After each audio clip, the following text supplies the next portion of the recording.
27, 이른 나이에 미망인이 된 서연에게 세상은 잿빛이었다. 화려한 색을 뽐내던 그녀의 옷장은 남편의 부재와 함께 무채색으로 물들었지만 몸에 꼭 맞는 실루엣만큼은 포기할 수 없었다. 그것은 세상에 홀로 남겨진 자신을 지키는 마지막 자존심이자 갑옷이었다. 낮 동안 회사에서 유능한 커리어 우먼으로 완벽하게 자신을 포장하고 나면 밤에 서연은 텅 빈 집으로 돌아와 무장해제되었다. 현관문을 열면 가장 먼저 그녀를 반기는 것은 육중한 몸집의 핏불, 칸이었다. 2년 전 남편이 불의의 사고로 세상을 떠나기 직전 함께 입양한 칸은 이제 단순한 반려견이 아니었다. 저녁 식사는 늘 칸과 함께였다. 식탁 의자 하나를 차지하고 앉아 서연이 잘라주는 스테이크 조각을 얌전히 받아먹는 칸의 까만 눈동자는 깊고 고요해서 서연은 종종 그 눈을 들여다보며 자신의 하루를 털어놓곤 했다. 칸, 오늘 부장님이 또 말도 안 되는 트집을 잡았어. 정말 피곤한 하루였어. 대답 없는 대화였지만 칸은 묵묵히 그녀의 목소리에 귀를 기울였다. 낑낑거리는 소리로 위로를 건네거나 육중한 머리를 그녀의 무릎에 기대오는 것으로 그녀의 슬픔을 나누었다. 서연은 칸의 단단한 근육과 따뜻한 천에서 죽은 남편에게서나 느꼈던 안도감을 찾았다. 회사 회식이 있는 날은 서연이 가장 힘들어하는 날이었다. 억지로 입꼬리를 끌어올려 웃고 과장들의 시시걸렁한 농담을 받아주다 보면 온몸의 기운이 빠져나갔다. 알코올은 감각을 무디게 만들었지만 동시에 외로움과 그리움은 더욱 선명하게 만들었다. 그날도 서연은 비틀거리며 집에 돌아왔다. 칸은 현관문 앞에서 꼬리를 흔들며 그녀를 맞았고 서연은 그 자리에 주저앉아 칸의 목을 끌어안고 흐느꼈다. 보고 싶어, 여보? 칸은 그녀의 젖은 뺨을 핥아주며 곁을 지켰다. 샤워를 마치고 나온 서연은 실크 슬립 한 장만 걸친 채 침대에 누웠다. 칸은 언제나처럼 침대 아래 자신의 자리에서 그녀를 올려다보고 있었다. 하지만 오늘은 달랐다. 서연은 손짓으로 칸을 불렀다. 이리 와, 칸, 이리 올라와. 망설임 없이 침대 위로 뛰어오른 칸이 그녀의 옆에 엎드렸다. 서연은 칸의 옆구리에 얼굴을 묻었다. 부드러운 털의 감촉과 야생의 채취, 규칙적인 심장 박동 소리가 고스란히 전해져 왔다. 술기운과 함께 잊고 있던 여자의 욕망이 스멀스멀 피어올랐다. 남편과 함께일 때의 뜨거웠던 밤들이 안개처럼 머릿속을 떠다녔다. 죽은 남편에 대한 죄책감과 사람들의 시선에 대한 두려움이 그녀를 올감했지만 홀로 남겨진 밤의 공허함은 너무나도 깊었다. 서연은 조용히 자신의 몸을 더듬었다. 칸의 따뜻한 천이 바로 옆에서 느껴졌다. 마치 그가 자신을 지켜보는 듯한 착각에 온몸이 짜릿했다. 그의 존재는 수치심과 동시에 묘한 흥분을 불러일으켰다. 거친 숨소리를 내뱉으며 절정에 다다랐을 때 서연은 칸의 까만 눈동자와 마주쳤다. 그 깊이를 알 수 없는 눈동자는 어떤 비난도 욕망도 없이 그저 자신을 담고 있었다. 하지만 서연은 그 고요함 속에서 자신을 향한 어떤 이해와 동의를 읽었다고 착각했다. 그녀는 떨리는 손으로 칸의 머리를 쓰다듬었다. 칸은 대답 대신 그녀의 손을 부드럽게 핥았다. 그 순간 서연의 마음속에서 무언가 단단히 묶여있던 끈이 툭 하고 끊어지는 소리가 났다. 그날 밤 이후 서연과 칸의 관계에는 미묘한 변화의 바람이 불었다. 침대 아래에서 자던 칸은 이제 서연의 옆자리를 차지하는 것이 당연해졌다. 서연은 매일 밤 칸의 단단한 몸에 등을 기댄 채 잠이 들었다. 그의 청과 심장 소리는 세상의 모든 소음으로부터 그녀를 지켜주는 완벽한 방음벽 같았다. 낮에는 여전히 날카롭고 세련된 커리어 우먼이었지만 밤이 되어 칸과 단둘이 남으면 그녀는 한없이 부드러워졌다. 그들의 저녁 식사는 더욱 다정해졌다. 서연은 자신과 칸을 위해 요리하는 시간을 사랑하게 되었다. 지글거리는 팬 위에서 익어가는 고기 냄새, 신선한 채소가 썰리는 소리, 그리고 그 모든 과정을 얌전히 지켜보는 칸의 존재는 텅 비었던 집에 생기를 불어넣었다. 그녀는 칸의 식기에 음식을 담아주며 나지막이 속삭였다. 많이 먹어, 우리 칸. 네가 잘 먹어야 얘 나도 힘이 나. 마치 사랑하는 연인에게 말하듯 다정한 말투였다. 칸은 꼬리를 치는 것으로 화답하며 맛있게 식사를 했다. 그 모습을 바라보는 서연의 입계는 오랜만에 진심 어린 미소가 피어올랐다. 주말 오후 서연은 거실 소파에 누워 책을 읽고 있었다. 칸은 그녀의 발치에 엎드려 꾸벅꾸벅 졸고 있었다. 창밖으로 쏟아지는 따스한 햇살과 나른한 공기, 책장이 넘어가는 소리와 칸의 고른 숨소리가 어우러져 완벽한 평화를 만들어냈다. 서연은 책에서 눈을 떼고 칸을 바라보았다. 햇빛을 받아 윤기 나는 검은 털, 단단한 근육으로 다부진 몸, 평화롭게 감긴 눈. 그녀는 문득 손을 뻗어 칸의 등을 부드럽게 쓸어내렸다.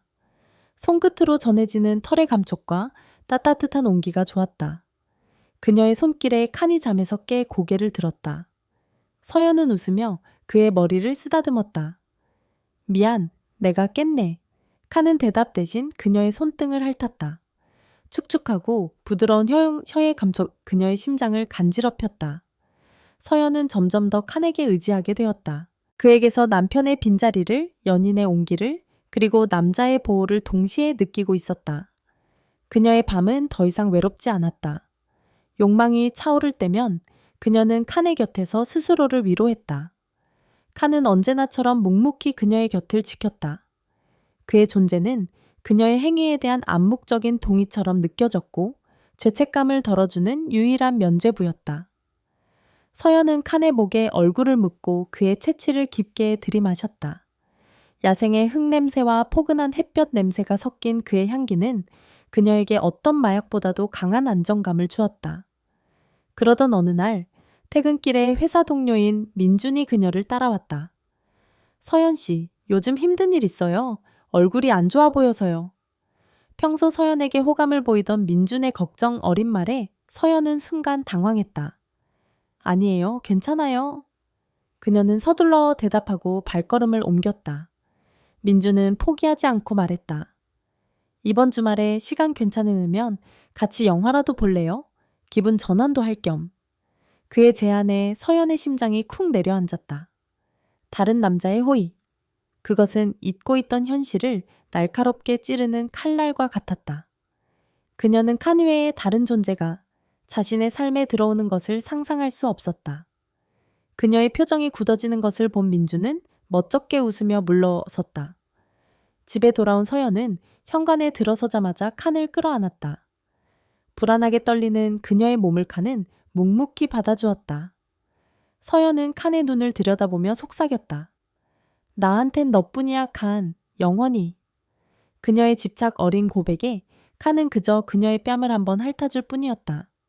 민준의 제안은 서연의 고요한 호수에 던져진 작은 돌멩이처럼 파문을 일으켰다. 그녀는 자신의 삶이 얼마나 세상과 단절되어 있었는지, 그리고 칸과의 관계가 얼마나 비정상적인 궤도에 올라섰는지를 희미하게나마 자각했다. 그 자각은 죄책감과 두려움을 동반했다. 사람들이 알게 되면 나를 미쳤다고 손가락질하겠지. 이 밤마다 그녀를 찾아오는 욕망의 순간들은 이제 더 이상 순수한 위로가 아니었다. 그 속에는 스스로에 대한 혐오와 발각될지도 모른다는 공포가 끈적하게 뒤섞여 있었다. 그날 밤 서연은 칸을 침대 위로 부르지 않았다. 칸은 의아한 듯 침대 아래에서 그녀를 올려다보았지만 서연은 애써 그의 시선을 외면했다. 오늘은 그냥 거기서 자, 칸. 그녀의 목소리는 차갑게 떨리고 있었다.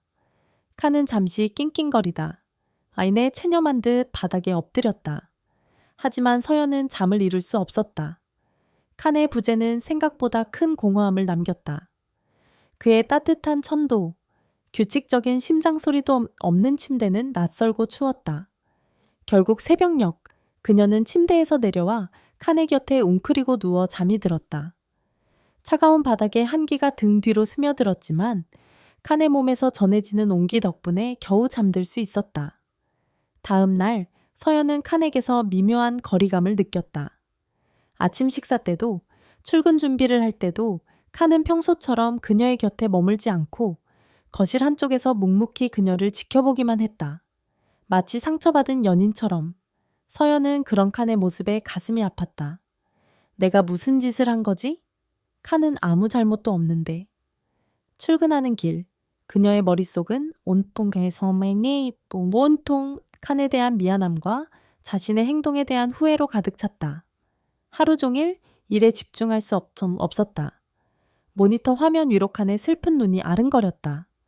결국 서연은 평소보다 일찍 퇴근을 서둘렀다. 집에 도착하자마자 그녀는 칸의 이름을 불렀다. 칸. 칸은 소파 뒤에서 천천히 모습을 드러냈다. 서연은 그에게 다가가 무릎을 꿇고 그의 얼굴을 마주했다. 미안해, 칸. 내가 잘못했어. 다시는 그러지 않을게. 그녀의 진심 어린 사과의 칸은 잠시 그녀를 바라보다. 이내 긴 혀를 내밀어 그녀의 눈물을 핥아주었다. 서연은 칸을 끌어안고 아이처럼 울었다. 그 순간 그녀는 깨달았다. 자신은 이제 칸 없이는 단 하루도 온전할 수 없다는 것을. 그날 저녁, 서연은 칸을 위해 특별한 저녁을 준비했다. 그리고 자신의 욕망이 단순한 외로움 때문이 아니라 칸이라는 존재 자체를 향한 깊은 애정에서 비롯된 것임을 인정하기로 했다.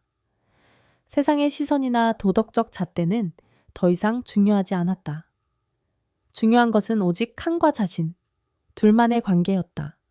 그녀는 와인을 한 잔 따라 마시고 칸의 앞에 앉아 나지막이 말을 걸었다. 칸, 넌 그냥 개가 아니야. 나한테는 남자고 남편이고 전부야. 네가 말을 할 수 없어도 괜찮아. 난 네 눈만 봐도 다 알 수 있어. 그녀의 취기 어린 고백이 끝나자 서연은 칸의 목에 팔을 둘렀다. 그리고 아주 천천히 조심스럽게 그의 얼굴에 자신의 얼굴을 가까이 가져갔다. 거친 숨결과 따뜻한 온기가 피부에 닿았다. 그녀의 입술이 칸에 검고 축축한 코에 닿는 순간 온몸에 전율이 흘렀다. 그것은 금기를 넘어서는 짜릿한 순간이었다. 바로 그때 밖에서 누군가 현관문 도어락을 누르는 소리가 날카롭게 울려 퍼졌다. 삐삐삐 비밀번호가 틀렸습니다. 서연은 온몸이 굳어버렸다. 이 시간에 찾아올 사람은 아무도 없었다. 공포에 질린 그녀의 눈이 현관문을 향했다. 잠시 후 문 밖에서 다급한 목소리가 들려왔다. 서연 씨, 안에 있어요? 저 민준이에요.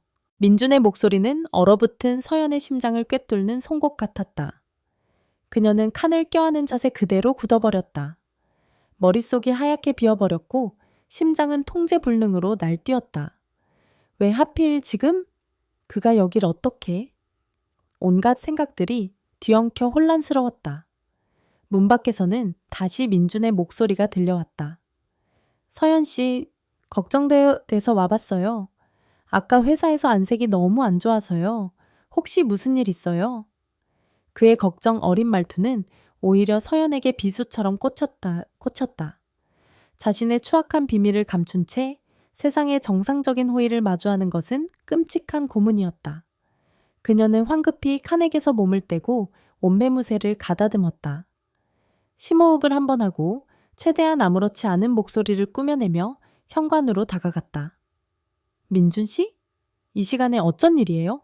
저 괜찮으는데. 목소리가 많이 잠겼네요. 정말 괜찮은 거 맞아요? 문 좀 열어봐요. 얼굴 보고 얘기해요. 서연은 망설였다. 문을 여는 순간 자신의 위태로운 세계가 무너져 내릴 것만 같았다. 하지만 계속해서 거절하는 것은 더 큰 의심을 살 뿐이었다. 그녀는 결심한 듯 현관문을 열었다.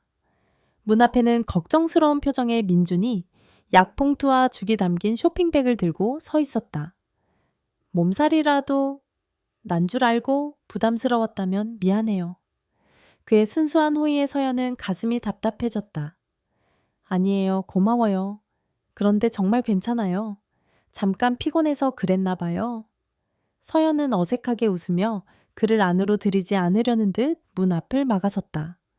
바로 그때 거실에 있던 칸이 낮게 으르렁거리며 경계심을 드러냈다. 민준의 시선이 서연의 어깨 너머로 향했다. 어둠 속에서도 위협적으로 빛나는 두 개의 눈과 육중한 실루엣은 민준을 긴장시키기에 충분했다. 핏불이네요. 정말 크군요. 민준은 애써 태어난 척하며 말했다. 네, 이름은 칸이에요. 낯을 좀 가려서요. 서연은 칸을 제지하며 민준과의 사이에 벽을 쳤다. 어색한 침묵이 흘렀다. 민준은 손에 들고 있던 쇼핑백을 그녀에게 건넸다. 그럼 이거라도 먹고 푹 쉬어요. 내일 회사에서 봐요. 그는 더 이상 머무는 것이 실례라고 생각했는지 서둘러 돌아섰다. 서연은 문을 닫고 그 자리에 주저앉았다. 온몸의 긴장이 풀리면서 다리가 후들거렸다. 칸이 다가와 그녀의 뺨을 핥았다. 마치 그녀를 위로하고 외부의 침입자로부터 그녀를 지켜냈다는 듯 의기양양한 모습이었다. 서연은 칸을 끌어안았다. 고마워, 칸. 네가 날 지켜줬어. 그녀의 중얼거림 속에는 안도감과 함께 민준으로 대표되는 정상적인 세계에 대한 막연한 공포가 뒤섞여 있었다. 민준이 사온 죽과 약은 식탁 위에 그대로 놓여 있었다. 서연은 그것들을 쳐다보지도 않았다. 대신 칸과 함께 소파에 앉아 TV를 켰다. 아무 의미 없는 화면 속에서 남녀 주인공이 사랑을 속삭이고 있었다면 서연은 문득 자신과 칸의 관계를 생각했다. 세상 사람들은 이해할 수 없을 것이다. 하지만 그들이 나누는 교감은 진짜였다. 말없이도 서로를 이해하고 위로하고 지켜주는 관계. 그것이 사랑이 아니면 무엇일까? 그녀는 TV를 끄고 칸의 눈을 가만히 들여다보았다. 깊고 검은 눈동자 속에는 오롯이 자신의 모습만이 담겨 있었다. 서연은 천천히 그의 목덜미에 입을 맞추었다. 그의 근육이 미세하게 떨리는 것이 느껴졌다. 그녀의 입술은 점점 아래로 내려갔다. 단단한 가슴, 넓은 등을 지나 그의 몸 구석구석을 탐했다. 이것은 단순한 욕망의 해소가 아니었다. 민준의 등장으로 인해 더욱 선명해진 세상으로부터 우리를 지키고 서로의 존재를 확인하는 의식과도 같았다. 그때 식탁 위에 놓여있던 서연의 핸드폰이 진동하며 화면이 밝아졌다. 민준에게서 온 문자 메시지였다. 아까 그 개 많이 사나워 보이던데 서연 씨 혼자 괜찮겠어요? 민준의 문자는 서연의 마음에 차가운 불안의 씨앗을 심었다. 사나워 보인다고? 칸이? 그녀에게 칸은 세상에서 가장 다정하고 듬직한 존재였지만 타인의 눈에는 그저 위협적인 맹수로 비칠 수 있다는 현실을 새삼 깨달았다. 세상의 시선과 그녀가 만든 둘만의 세계 사이의 괴리가 선명하게 느껴졌다. 그녀는 핸드폰 화면을 꺼버리고 칸의 품에 더 깊이 파고들었다. 괜찮아. 사람들은 아무것도 몰라. 우리에 대해 알 리가 없어. 스스로를 다독였지만 한번 싹튼 불안은 쉽게 가라앉지 않았다. 다음 날 출근한 서연은 애써 민준을 피했다. 하지만 탕비실에서 우연히 마주치고 말았다. 민준은 어색하게 웃으며 물었다. 어제는 푹 쉬었어요? 죽은 입에 맞았어요? 서연은 차갑게 대답했다. 신경 써줘 고소해서 고마운데 앞으로는 그러지 않았으면 좋겠어요. 부담스러워요. 그녀의 단호한 거절에 민준의 얼굴에 실망한 기색이 역력했다. 미안해요. 내가 오버했네요. 그의 풀 죽은 모습에 순간 미안한 마음이 들었지만 서연은 자신의 세계를 지키기 위해 어쩔 수 없는 선택이라고 생각했다. 그날 이후 서연은 더욱더 자신의 세계 안으로 숨어들었다. 퇴근 후에는 곧장 집으로 와 현관문을 걸어 잠갔고 주말에도 거의 외출하지 않았다.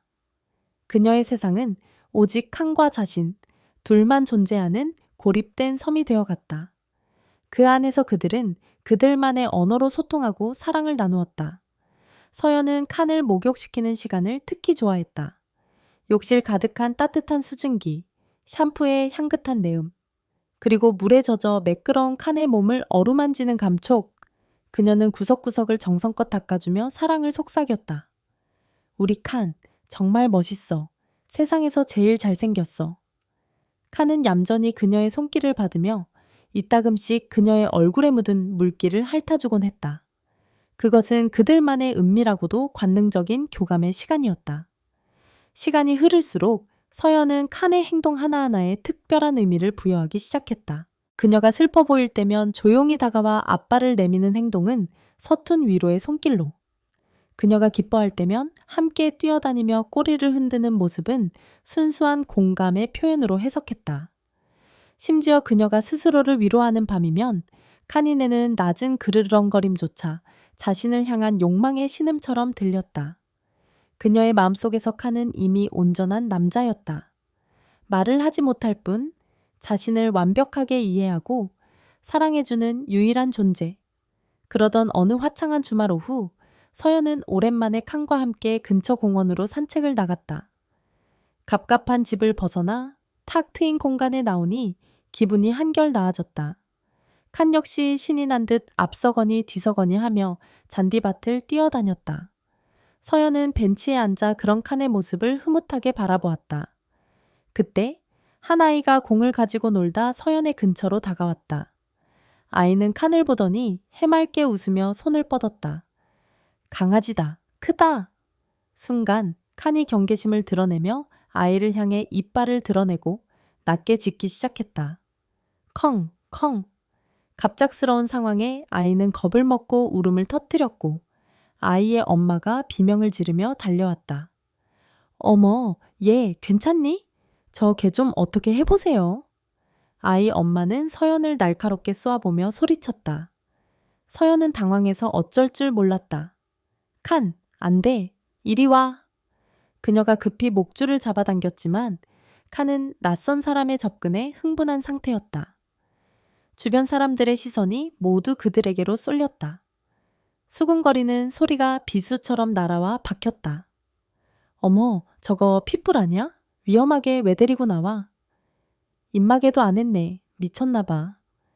세상의 차가운 시선 앞에 서연은 벌거벗겨진 기분이었다.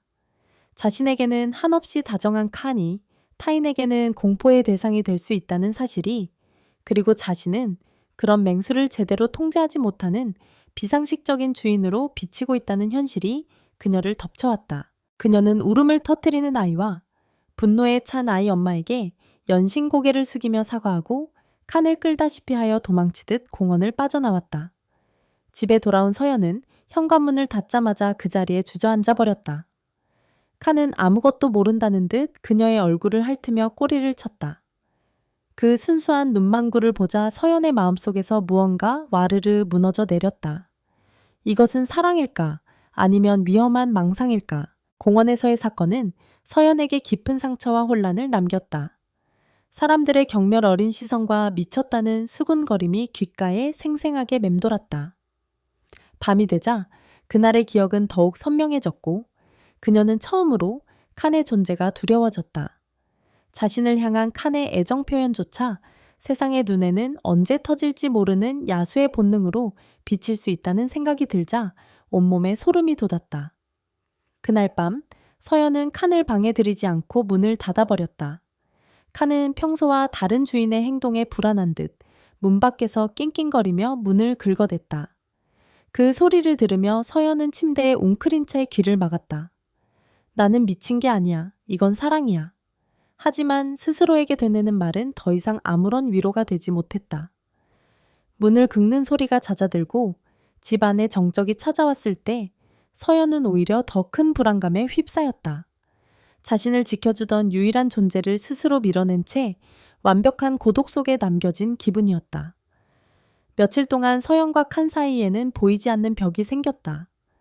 서연은 의식적으로 칸을 멀리했고 칸은 그런 그녀의 곁을 맴돌며 눈치를 살폈다. 함께 식사를 하고 같은 공간에 있었지만 그들의 사이에는 이전과 같은 따뜻한 교감이 흐르지 않았다. 서연의 마음속에서는 죄책감과 두려움, 그리고 칸을 향한 원망과 그리움이 뒤섞여 폭풍처럼 몰아쳤다. 너 때문에 내가 이렇게 비참해졌어? 라는 생각이 들다가도 슬픈 눈으로 자신을 바라보는 칸을 보면 가슴이 미어졌다. 주말 내내 집안에 틀어박혀 있던 서연은 결국 폭발하고 말았다. 아무것도 먹지 않고 무기력하게 누워있는 그녀를 깨우려는 듯 칸이 다가와 그녀의 손을 핥았다. 그 순간 억눌려 있던 감정이 터져 나왔다. 저리 가! 만지지 마! 그녀는 소리를 지르며 칸을 밀쳐냈다. 놀란 칸이 뒷걸음질 치자 서연은 울부짖으며 아무 말이나 쏟아냈다. 네가 뭔데? 넌 그냥 개일 뿐이야. 왜 나를 이렇게 힘들게 만들어? 차라리 네가 없었으면 좋겠어. 이 그녀의 악에 바친 목소리가 텅 빈 집안을 울렸다. 말을 마친 순간 서연은 자신이 엄청난 실수를 저질렀음을 깨달았다. 칸은 상처받은 눈으로 그녀를 잠시 바라보더니 조용히 몸을 돌려 현관 옆 자신의 방석으로 가 웅크렸다. 더 이상 낑낑거리지도 그녀의 눈치를 보지도 않았다. 마치 모든 것을 포기한 사람처럼. 그 모습을 본 서연의 심장이 쿵 내려앉았다. 자신이 내뱉은 잔인한 말들이 비수가 되어 자신에게 돌아와 박혔다. 세상 모두가 자신을 손가락질해도 유일하게 자신의 편이 되어주었던 존재에게 씻을 수 없는 상처를 준 것이다. 서연은 비틀거리며 칸에게 다가갔다. 칸, 미안해. 내가 잘못했어. 제정신이 아니었어. 그녀는 울면서 칸을 끌어안았지만 칸은 아무런 반응도 보이지 않았다. 축 늘어진 그의 몸에서 어떤 온기도 느껴지지 않았다. 서연은 절망감에 휩싸였다. 그들의 관계가 완전히 끝났다고 생각했다. 그렇게 밤이 깊어갔다. 뜬 눈으로 밤을 새운 서연은 새벽녘 지쳐 잠이 들었다. 얼마나 잤을까? 얼굴에 와닿는 따뜻하고 축축한 감촉에 그녀는 눈을 떴다. 칸이 그녀의 눈물을 핥아주고 있었다. 그리고 그의 입에는 서연이 가장 좋아하는 간식이 물려 있었다. 마치 화해를 청하는 선물처럼. 그 순간 서연의 마음을 짓누르던 모든 혼란과 두려움이 눈 녹듯 사라졌다. 그녀는 칸을 끌어안고 다짐했다. 세상이 뭐라 하든 이 관계를 포기하지 않겠다고. 칸은 자신의 전부이며 이 사랑을 지켜내겠다고. 바로 그때 그녀의 핸드폰이 울렸다. 발신자는 엄마였다. 불길한 예감이 그녀의 등골을 서늘하게 했다. 서연아, 잘 지내니? 엄마의 목소리는 평소와 달리 어둡고 무거웠다. 서연은 불길한 예감에 심장이 조여드는 것을 느끼며 애써 밝게 대답했다. 응, 엄마.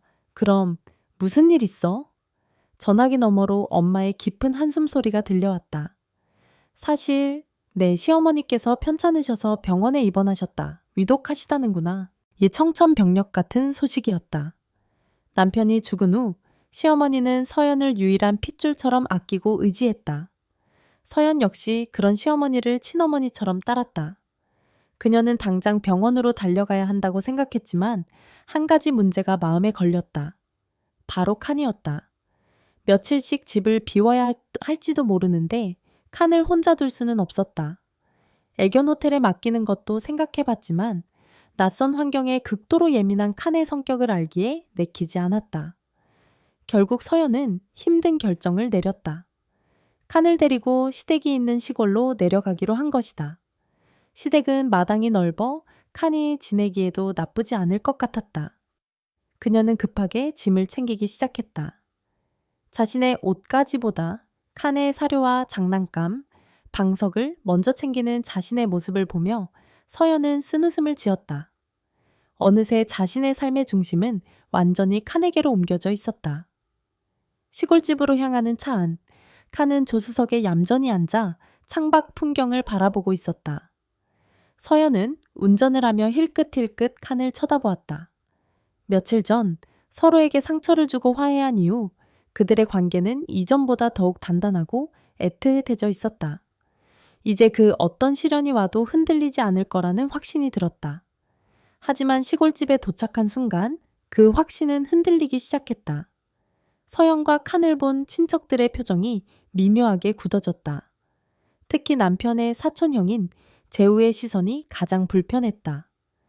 재수씨, 어머님이 저렇게 편찮으신데 걔를 데리고 올 정신이 있었어요? 그의 목소리에는 노골적인 비난이 담겨 있었다. 서연은 애써 변명했다. 며칠 걸릴 것 같아서요. 맡길 곳이 마땅치 않아서. 재우는 코웃음을 치며 칸을 위아래로 훑어보았다. 저거 핏불 아닙니까? 사나운 개를 뭐하러 이런 데까지? 사람 물면 어쩌려고요? 주변의 다른 친척들도 덩달아 한마디씩 거들었다. 그러게 말이야. 보기만 해도 무섭네.